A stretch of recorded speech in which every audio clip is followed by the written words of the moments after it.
Le médiateur du Faso veut aider à la résolution de la crise dans le secteur de l'éducation. À la veille de la reprise des négociations entre le gouvernement et les syndicats de l'éducation, Saran Sérémé demande aux deux parties de privilégier le dialogue afin d'éviter une année blanche. Une conférence sur la gouvernance et la démocratie en rapport avec les affaires. Elle s'ouvre demain mardi à Ouagadougou sous l'impulsion du président du Faso. 918 milliards de francs CFA à mobiliser cette année par la DGI. Un objectif ambitieux que la Direction générale des impôts entend atteindre grâce à des mécanismes dévoilés ce matin à la presse. Bonsoir et bienvenue à tous. Tout d'abord, le bilan de l'année écoulée côté CDP. Le Congrès pour la démocratie et le progrès se dit satisfait de 2017 et plus que jamais revigoré. L'ex-parti au pouvoir a sacrifié hier dimanche à la traditionnelle cérémonie de présentation des vœux du Nouvel An à ses militants et au peuple burkinabé. Arsène Konditambi. C'est une présentation de vœux aux allures des réquisitoires contre le gouvernement. 2017 est, selon le président par intérim du Congrès pour la démocratie et le progrès CDP, une année de balbutiement dans la gestion du pouvoir d'État. Les populations attendent encore l'effectivité de la gratuité des soins pour les femmes enceintes et les enfants de 0 à 5 ans. Jadis, sous un régime responsable, classé premier producteur africain en 2013, le Burkina Faso, premier producteur en coton en 2013, a été détrôné en 2017 par le Mali. Le gouvernement justifie cette contre-performance par la mauvaise pluviométrie, alors que les producteurs, eux, accusent directement et sans ambiguïté la qualité des intrants. Après les réquisitoires, les plaidoyers. Les responsables du CDP souhaitent en 2018 le retour du président Blaise Compaoré et de tous les exilés qui ont quitté le pays à la faveur de l'insurrection populaire. Achille Tapsouba s'est aussi prononcé sur la situation à la tête de leur parti. Ce n'est pas fait au hasard, dans la mesure où vous avez bien suivi les tribulations que notre président a subies sur le plan judiciaire, sur le plan réel. Et aujourd'hui, l'intérim de notre parti est dévolu par un bureau politique national. Il est important que ce soit le bureau politique national qui se prononce sur cet intérim. Et comme l'a rappelé le deuxième vice-président, président de la commission ad hoc, le bureau politique national a donc pris la résolution de donner à notre premier vice-président l'intérim du parti pour conduire les affaires jusqu'au congrès prochain. Nous avons, au niveau de ce bureau politique, réaffirmé le fait que le président Edi reste le président statutaire du parti. Personne ne l'a destitué, il n'a pas été destitué. Pour cette année 2018, de grands chantiers attendent l'ancien parti au pouvoir. Parmi eux, la tenue à bonne date du 7e congrès, la poursuite du renouvellement des structures du parti et la formation politique et civique des militants. Les protagonistes de la crise à la mairie de Saponé se déportent chez le médiateur du Faso. Saran Sérémé a reçu ce matin en audience une délégation du conseil municipal décrié par une partie de la population. La crise à Saponé dure depuis maintenant 2 ans et les échanges avec le médiateur du Faso, à en croire les visiteurs du jour, ont été bénéfiques. André Eugène Ilboudo, membre de la délégation, est un fils de la localité. Je vous propose de l'écouter au micro de Roméo Kweta.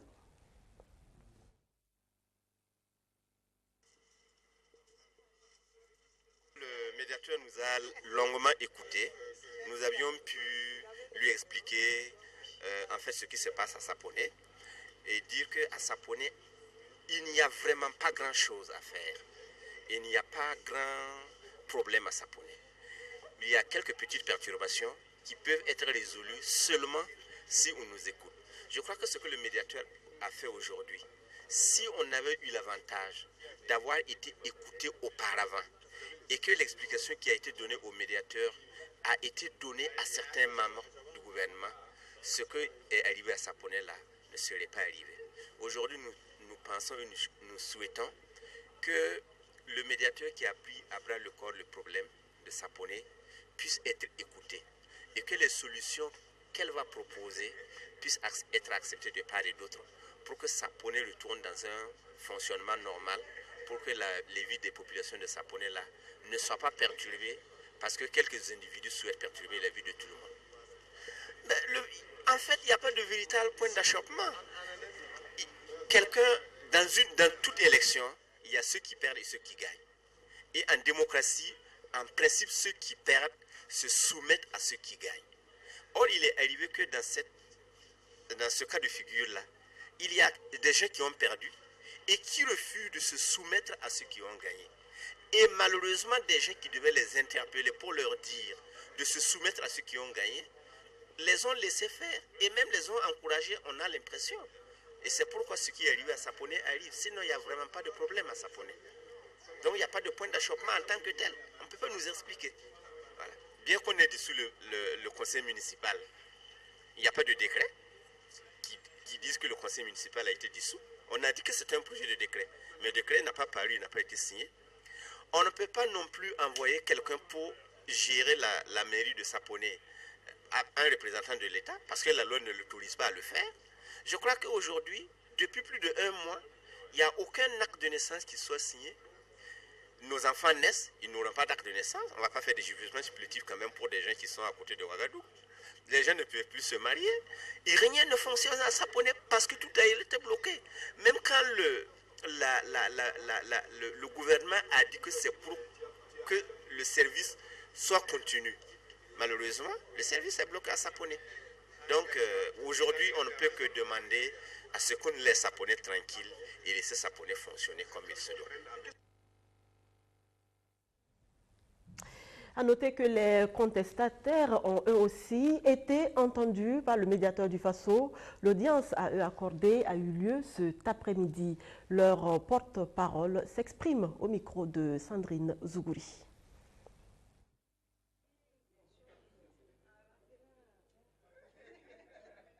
Et on est venu voir le médiateur du Faso pour le problème de la municipalité de Saponnet. Mais en tout cas, on est vraiment fiers, on est vraiment content de la sortie de la médiation parce que, bon, la réconciliation, en tout cas, ça y va de notre corps pour que Saponnet puisse aller en avant.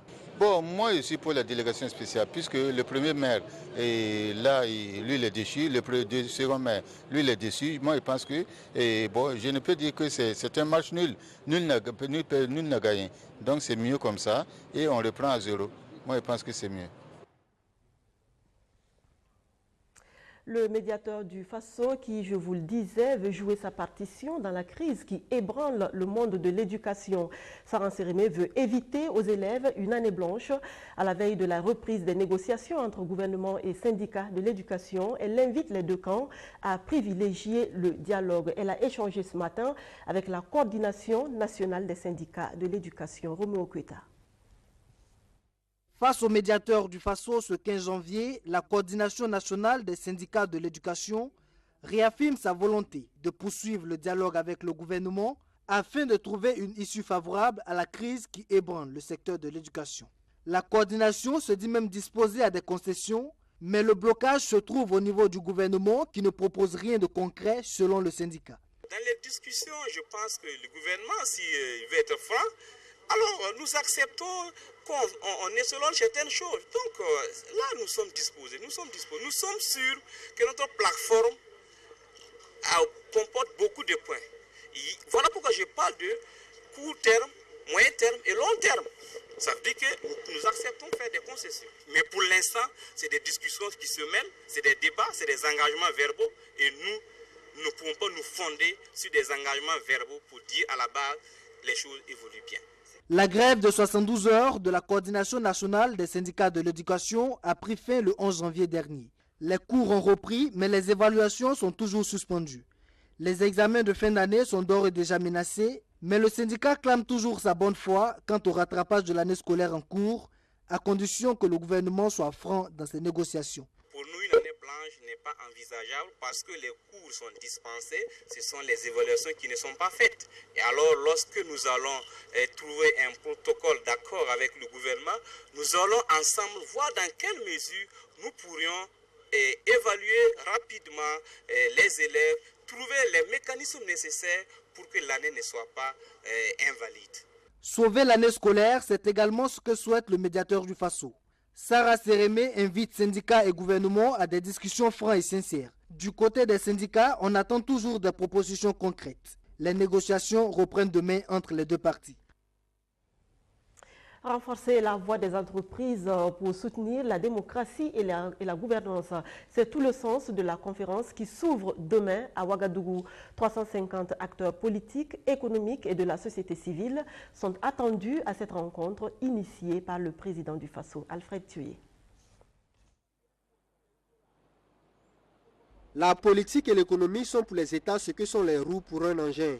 Elles supportent et accélèrent le développement quand elles sont bien potentes. Mais lorsqu'elles sont défaillantes, le développement devient difficile, voire impossible. Fort de cette réalité décrite par Zena Bangoura, ancienne ministre des Affaires étrangères de la Sierra Leone, le Burkina Faso organise pour la première fois la conférence « Gouvernance, démocratie et affaires ». Elle se tient du 16 au 17 janvier 2018. La conférence va avoir pour thème « Gouvernance, démocratie et affaires ». C'est une conférence qui vise donc à voir comment renforcer les voix des entreprises, donc la voix des entreprises pour soutenir la démocratie et la gouvernance, surtout en Afrique. Et on peut dire que c'est une organisation entre burkinabés et américains. Et une fois de plus, c'est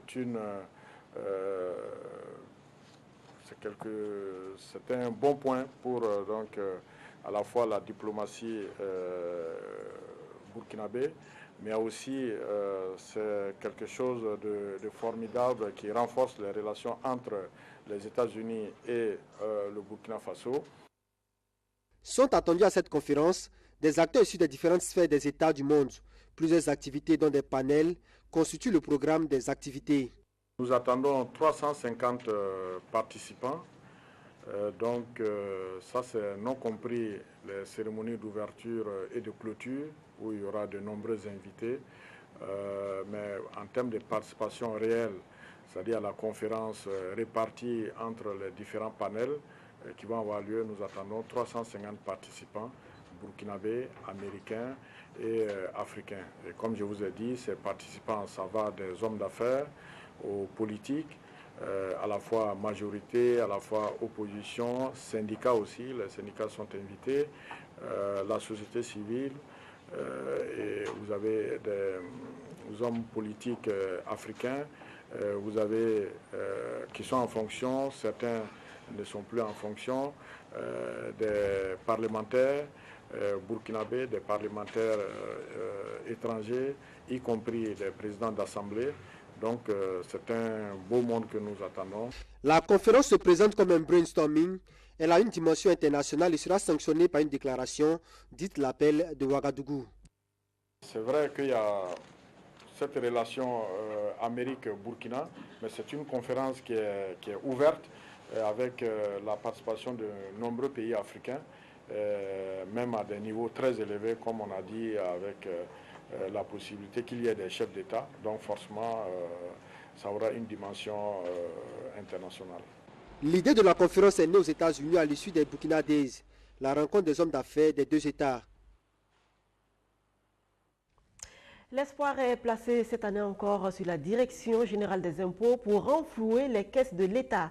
Mission assignée à la DGI, recouvrer 918 milliards de francs CFA. Le projet est ambitieux mais pas impossible à réaliser et à la DGI, on sait exactement quoi faire pour atteindre cet objectif. Rémi Lambert-Nébier. Le directeur général des impôts le signifie si bien dès l'entame de la conférence de presse. Actuellement, l'État a plus que jamais besoin de ressources pour faire face aux besoins pressants des populations. Une déclaration qui sous-entend qu'en 2018, la collecte de l'impôt se fera de manière minutieuse, de sorte à ne laisser aucune chance à la fraude fiscale. De surcroît, l'État attend des services des impôts en cette année 918 milliards de francs CFA, soit 178 milliards de plus qu'en 2017. Le défi est énorme pour la Direction générale des impôts qui compte s'appuyer sur le nouveau Code général des impôts pour réaliser cette performance. Outre les nouvelles dispositions du CGI, il est prévu dans le plan stratégique de la Direction générale des impôts des mesures spéciales d'élargissement de l'assiette fiscale, de renforcement de la lutte contre la fraude fiscale et des mesures aussi de rationalisation des dépenses fiscales. Il est prévu de réformer la fiscalité des micro-entreprises, ce qu'on appelle le secteur informel, afin d'atteindre au moins 2,5 milliards de recouvrement de cet impôt en 2018. La fiscalisation du commerce électronique et du secteur agricole également sont envisagées pour nous donner les moyens d'atteindre un niveau optimal de recouvrement. Ces différents mécanismes de recouvrement devront s'accompagner par une modernisation des procédures. En 2018, nous allons également mettre en œuvre ce qu'on appelle un open office. Nous voudrons que les contribuables puissent payer leurs impôts à tous les bureaux ou au niveau de toutes les directions des impôts, sans que ce soit forcément leur direction des impôts de rattachement. La Direction générale des impôts reste cependant d'avis que la mise en place d'un cadastre fiscal reste le meilleur moyen pour optimiser les recouvrements. Mais déjà en 2018, elle entend développer des mécanismes similaires. Nous voulons procéder à un recensement urbain, à un recensement des propriétés urbaines. D'abord, sur la base des fichiers que nous avons, à partir des attributions des parcelles, nous avons effectivement des fichiers. Donc nous voulons partir sur ces fichiers-là et mettre en place, dans l'attente du fichier cadastre fiscal, mettre en place un fichier urbain, un recensement, un registre urbain, un registre donc des propriétés bâties et non bâties. Pour qu'on commence progressivement, en tout cas, à administrer et à recouvrer la contribution foncière et à mieux gérer tous les impôts qui tournent donc autour des propriétés bâties et non bâties. À noter qu'en 2017, la Direction générale des impôts a enregistré un taux de recouvrement de 93%, soit 673 milliards de francs CFA au profit du budget de l'État. Rémi Lambert-Nébier que nous retrouvons pour la chronique économie. Elle est consacrée ce lundi à la charte des PME que l'État compte mettre en œuvre pour la promotion et le développement des petites et moyennes entreprises.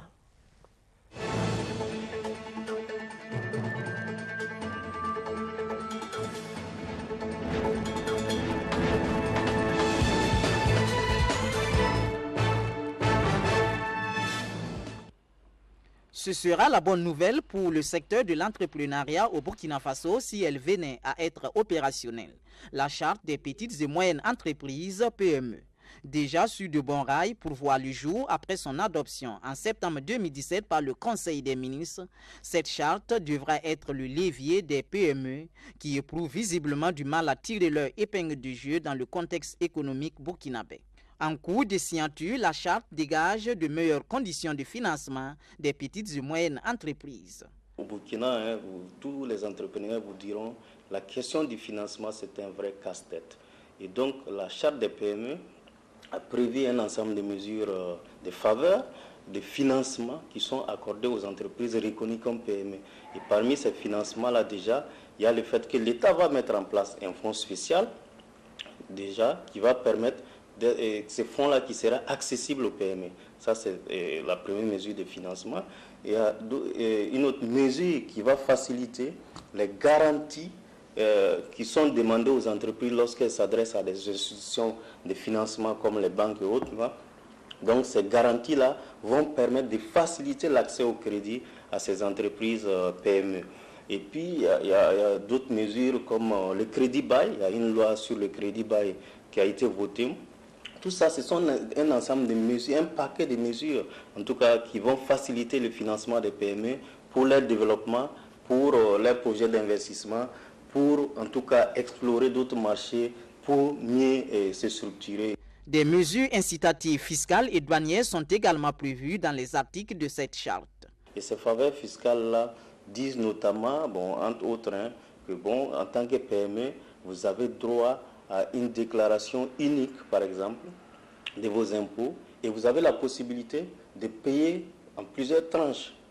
Au niveau douanier, lorsque vous arrivez avec vos produits, vous avez la possibilité, vous avez un ensemble de simplifications, un ensemble de remises qui permettent donc de faciliter le dédouanement et de vous rendre les coûts plus accessibles que lorsqu'on n'est pas PME.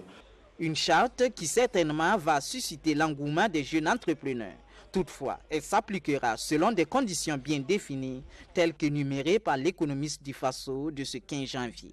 En tout cas, chaque année, il y a un certain nombre d'emplois permanents que ces PME-là devraient créer. Donc, elles devraient participer donc, à la création d'emplois. Et ensuite, former des stagiaires régulièrement, accepter donc de former des stagiaires. Et bon, donc ce sont un ensemble d'obligations qui sont soumises aux PME en retour, puisque c'est du donnant-donnant. C'est la lutte contre le chômage par le développement de l'économie à la base qui est visée par cette charte. Pour réussir cette nouvelle politique de promotion de l'entrepreneuriat, l'État prévoit également des faveurs non financières comme les appuis conseils et même l'ouverture des marchés publics à hauteur d'au moins 15% à soumettre en concurrence entre PME.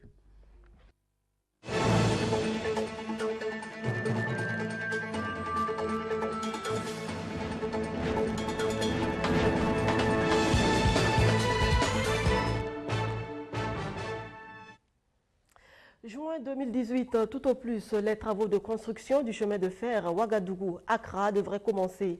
Les experts commis à la tâche de l'opérationnalisation de ce projet sont en conclave à Ouagadougou. Mamounata Kabouré a assisté ce matin à l'ouverture de leurs travaux. Après la réunion technique du projet d'interconnexion ferroviaire Burkina Faso-Ghana tenue du 18 au 22 décembre 2017 à Accra, les deux pays veulent maintenant donner corps à ce projet. Et c'est en cela que Ouagadougou accueille ce 15 janvier la première rencontre du comité conjoint d'experts sur le projet ferroviaire qui va relier Ouagadougou à Accra. Des experts qui n'ont que 3 mois pour peaufiner ce projet.